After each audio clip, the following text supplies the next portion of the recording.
Assalamualaikum warahmatullahi wabarakatuh. Perkenalkan, nama saya Andi Hilyatul Aulia. Nomor induk mahasiswa 1931041179, Program Studi Pendidikan Jasmani, Kesehatan dan Rekreasi kelas E. Di sini saya akan menjelaskan konsep dasar perkembangan motorik. Konsep perkembangan motorik. Motorik sebagai istilah umum untuk berbagai bentuk perilaku gerak manusia. Sedangkan psikomotorik khusus digunakan pada domain mengenai perkembangan manusia yang mencakup gerak manusia. Motorik ruang lingkupnya lebih luas daripada psikomotorik. Meskipun secara umum motorik sinonim digunakan dengan istilah gerak, sebenarnya psikomotorik mengacu pada gerakan-gerakan yang dinamakan alih getaran elektronik dari pusat otot besar.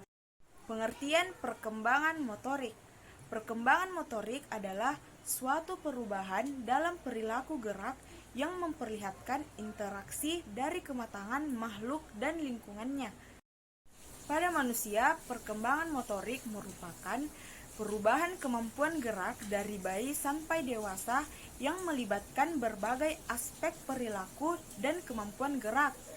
Aspek perilaku dan perkembangan motorik saling mempengaruhi satu sama lainnya. Sekelompok pakar perkembangan motorik memunculkan sebuah definisi mengenai perkembangan motorik, yaitu sebagai perubahan dalam perilaku gerak yang merefleksikan interaksi dari kematangan organisme dan lingkungannya. Definisi ini diyakini masih melahirkan dua pandangan yang berbeda. Yang pertama, perkembangan motorik lebih memperhatikan pada gerak yang dihasilkan atau movement produk. Yang kedua, kelompok lainnya memandang bahwa perkembangan motorik lebih menekankan pada proses gerak atau movement proses. Keok dalam Paine pada tahun 1996 menjelaskan bahwa perkembangan motorik dapat didefinisikan sebagai perubahan kompetensi atau kemampuan gerak dari mulai masa bayi atau biasa disebut infancy sampai masa dewasa atau biasa disebut adulthood, serta melibatkan berbagai aspek perilaku manusia. Kemampuan motorik dan aspek perilaku yang ada pada manusia ini mempengaruhi perkembangan motorik, dan perkembangan motorik itu sendiri yang mempengaruhi kemampuan dan perilaku manusia. Pada tahun 1988, Robertson selanjutnya mengklarifikasi peranan dari para ahli perkembangan motorik melalui penjelasannya bahwa kita berupaya untuk meningkatkan pemahaman dalam tiga hal sebagai berikut. Yang pertama, kita mencoba untuk memahami perilaku gerak atau motor behavior, apa yang terjadi dan mengapa hal itu terjadi. Kemudian yang kedua, kita berusaha untuk mengerti apa perilaku sekarang sama dengan perilaku sebelumnya dan mengapa. Kemudian yang ketiga, kita mencari tahu apa perilaku sekarang akan serupa dengan perilaku yang akan datang dan mengapa. Selanjutnya, perbedaan perkembangan, kematangan, dan pertumbuhan. Perkembangan mencakup kedua unsur, yaitu kematangan dan pertumbuhan. Perkembangan merupakan istilah umum yang merujuk pada kemajuan dan kemunduran yang terjadi hingga akhir hayat. Pertumbuhan merupakan aspek struktural dari perkembangan, sedangkan kematangan berkaitan dengan perubahan fungsi pada perkembangan manusia. Mengukur perkembangan motorik. Mengukur perkembangan motorik ini dapat dilakukan secara kualitatif dan kuantitatif. Kemudian metode proses merupakan pendekatan yang berorientasi pada proses dan menekankan pada gerak itu sendiri. Ini dimaksudkan sebagai pola gerak atau yang sering disebut dengan teknik, dengan sedikit perbuatan pada teknik gerak.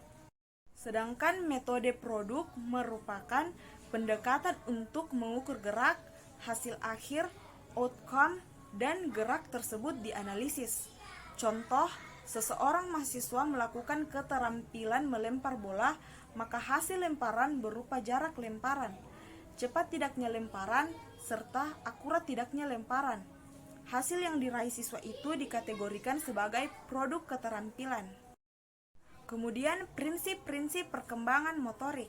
Yang pertama, bergantung pada perkembangan otot dan syaraf.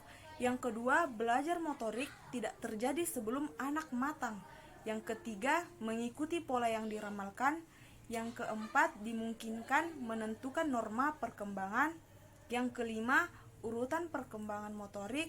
Dan yang keenam, perbedaan individu dalam laju perkembangan motorik. Selanjutnya, nilai-nilai perkembangan motorik. Yang pertama, pengalaman. Kedua, hak dan kesempatan beraktivitas. Ketiga, keseimbangan jiwa dan raga. Keempat, mampu berperan menjadi dirinya sendiri. Yang kelima, kesehatan yang baik. Kemudian, tujuan dan fungsi perkembangan motorik. Tujuan perkembangan motorik adalah mengkaji proses pentahapan kemampuan gerak, apakah kemampuan gerak individu tersebut sesuai dengan masanya.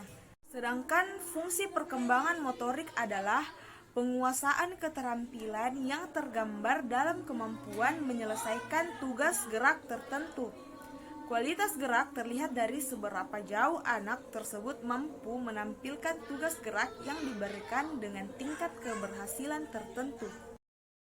Selanjutnya, hubungan perkembangan motorik dengan perkembangan kognitif. Perkembangan kognitif dan perkembangan motorik secara konstan berinteraksi.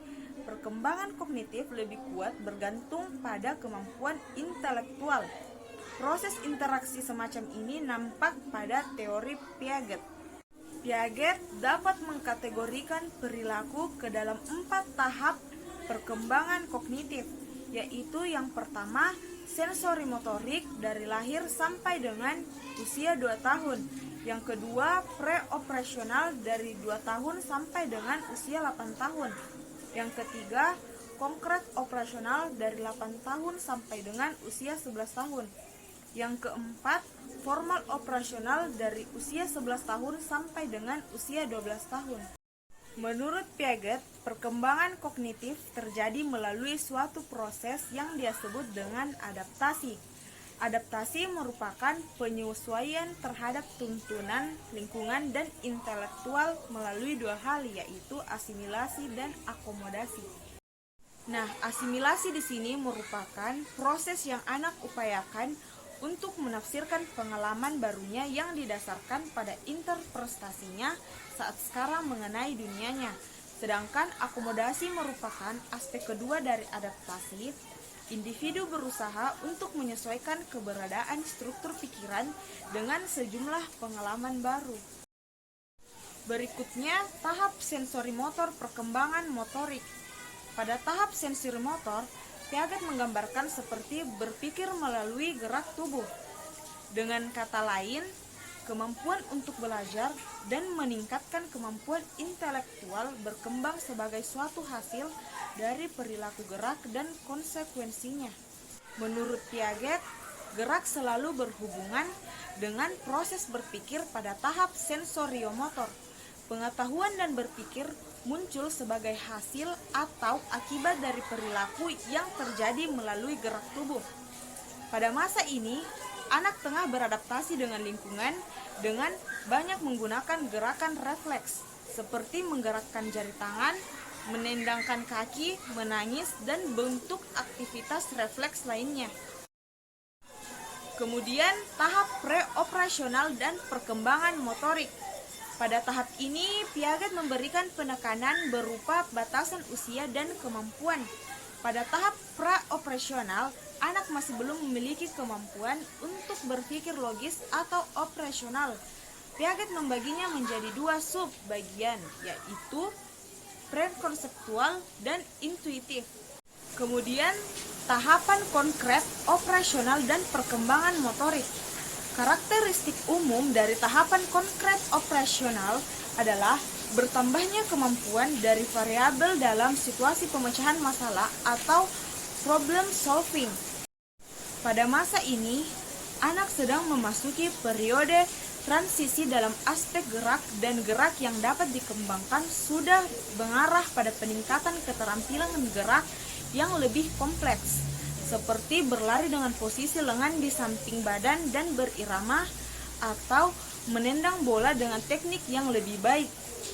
Tentunya, proses latihan gerak yang teratur dan berlanjutan akan memberi dampak terhadap peningkatan kemampuan baik aspek kognitif maupun motoriknya. Kemudian, formal operasional dan perkembangan motorik. Tahapan ini merupakan kemampuan untuk mempertimbangkan ide-ide yang tidak didasarkan pada realita. Anak sudah mampu berpikir yang bersifat abstrak. Namun, menurut Piaget, banyak individu tidak pernah mencapai tahapan seperti ini. Justru, orang yang memiliki rata-rata skornya rendah pada tes intelijensi sangat memungkinkan tidak mencapai tahap operasional. Pada masa ini, gerak yang dapat dikembangkan mengarah pada pencabangan olahraga. Anak yang saatnya untuk menentukan sikap cabang olahraga apa yang akan ditekuni untuk hobi dan atau untuk masa depannya.